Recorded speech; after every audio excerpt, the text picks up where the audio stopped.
Some may wonder why God used Joseph Smith, an uneducated man, to bring forth the Book of Mormon.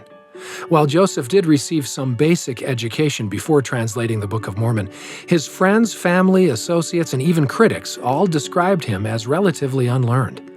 His wife, Emma, for example, explained that at the time of the translation, he could neither write nor dictate a coherent and well-worded letter.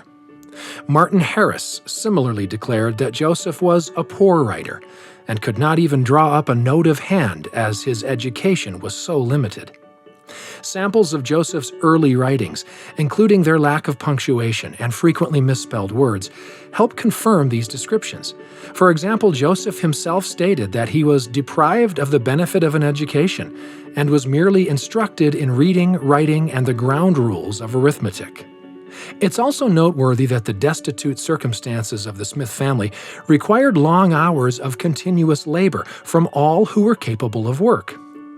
With this in mind, one literary scholar has argued that Joseph simply wouldn't have had the time to read broadly, undertake research, construct various drafts, and work out the plot, characters, settings, various points of view, and multiple rhetorical styles that constitute the 500-plus page narrative of the Book of Mormon.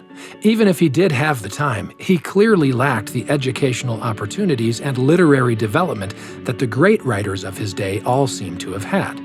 Yet despite these limitations, Joseph Smith, unlike other notable 19th century authors, produced a literary and scriptural masterpiece at the beginning rather than the conclusion of his development as a writer. Numerous studies have shown that the Book of Mormon is far more complex, sophisticated, and historically authentic than many people realize.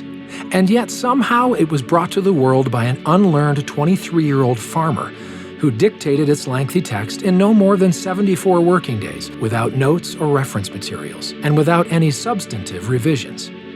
Joseph Smith's lack of education and experience strongly emphasize the miraculous and divine nature of the Book of Mormon's translation. They also meaningfully fulfill Nephi's prophecy that the Book of Mormon would be brought forth by a man that is not learned.